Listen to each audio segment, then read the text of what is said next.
It was the early 2000s, and a friend of mine introduced me to a game back when we were still in school. It was called Sword of the Berserk on the Dreamcast.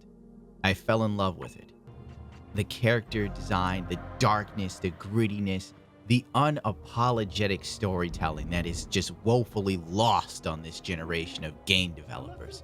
Did you know he wrote that? So technically, Sword of the Berserk is part of the canon Berserk. If you didn't know about the game, I guess you could watch a playthrough because trying to buy a copy of it now would probably be ridiculous. Damn, I wish I didn't give away my Dreamcast.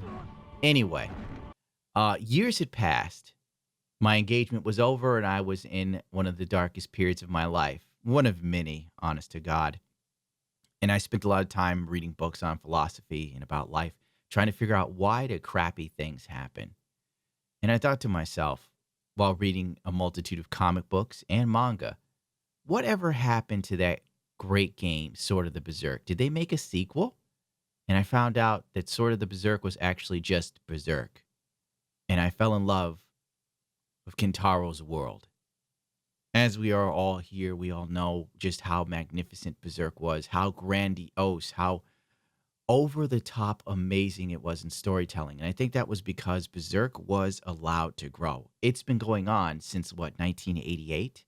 The thing that makes every great comic book character or character in general iconic is that they get time to be a fully flushed out character. Something that comic book artists in the West have completely forgotten now. They just figure, oh, character interesting, make them really super powered. No. You got to know Guts. You got to understand his thought process. You got to relate to him because he was the most human protagonist in all of manga that I've ever come across. The multiple layers, the facets, you see what made him who he was and how he coped with his pain and anger and how he got over it, how he rebuilt his life. Kentaro was weaving a story that was genuinely the hero's tale. It was genuinely something just magnificent. It was art in every sense of the word, from storytelling to the panels he drew. You could tell the man cared. And that's what seeped through every page and touched everyone's hearts. Everyone that has ever felt sorrow and darkness that ate at the very core of their being to the point of where they only knew anger. Guts showed you that in time you could heal and build your life. I must have read Berserk from beginning to end at least 5 times on the internet back when I had no money. And I didn't mind waiting, even though I will curse Idolmaster to the end of my days.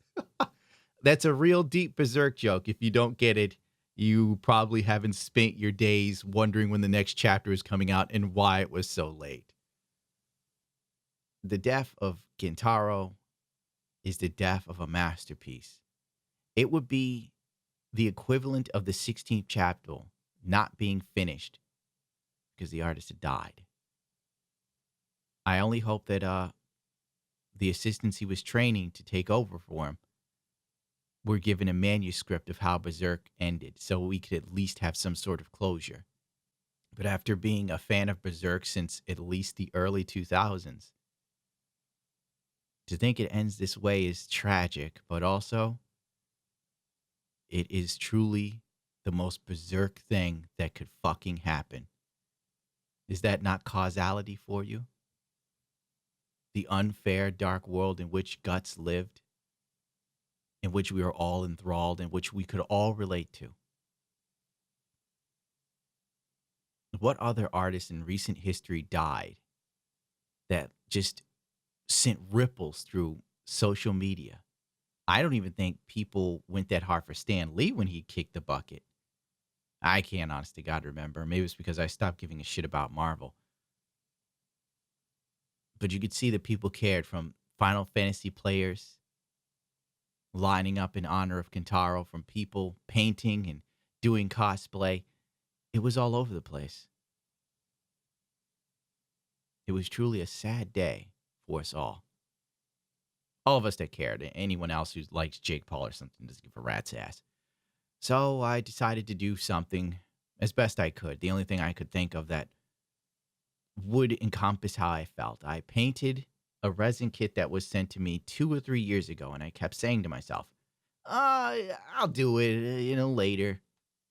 People would often email me, will you paint anything other than Gundam? And I always said, the only thing I might, venture into painting outside of Gundam would be Berserk.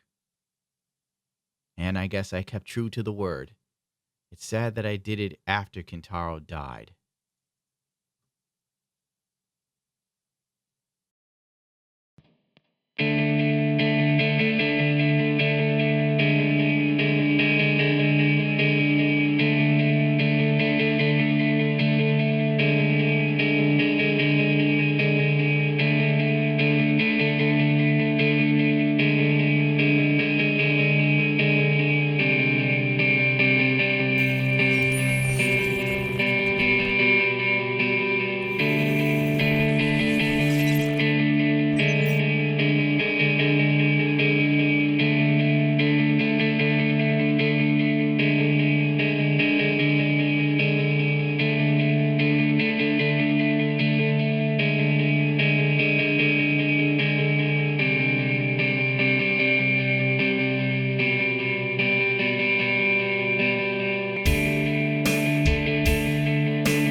So I took out the resin kit and I began working on it.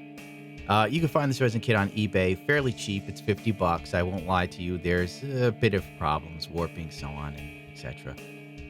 But this is a scene taken directly out of one of the most interesting moments of Berserk, when Guts is wearing the Berserker armor and it fully takes over him, and like the darker facets of his psyche, which is like the one-eyed dog, completely envelops him. And there's a lot of stuff in Berserk that's very Nietzsche-like. I think like Kentaro must have been a fan or read some Nietzsche stuff. Like the famous quote of "Be careful, he who fights monsters lest you become one." And Guts truly just encapsulated that whole thing. He was the slayer of, some say apostates, others say apostles, whatever. I don't care how it's pronounced. A man who killed demons with a blade soaked in their blood that it itself became, it got a demonic aura, whatever. There's a whole lot there. I loved that entire arc when he got the black armor. I loved when it took over because I think it could be an analogy for like the inner rage many of us feel, especially men today. When the world just keeps pounding you down, and sometimes there's that like little bit of you that wants to go absolutely berserk. What a great title.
Originally, I planned to just paint the figure, right? And then I thought, you know, the figure could use a base. Then I looked at the base and I thought the base should be cooler.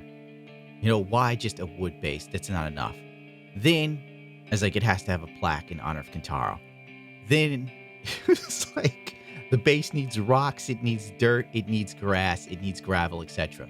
I've never really done any sort of organic dioramas. Anything that was a diorama for me was always very machine-like. You know, it was very factory-oriented. So, you know, I understand those sort of cold, flat tones. Maybe it's because they're easier. Maybe psychologically for me, the world is a cold, flat, and dead place. Who knows? But I wanted it to have life. I wanted it to be beautiful, yet honest to what the dark fantasy was.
I 3D printed some skulls. It didn't go too well.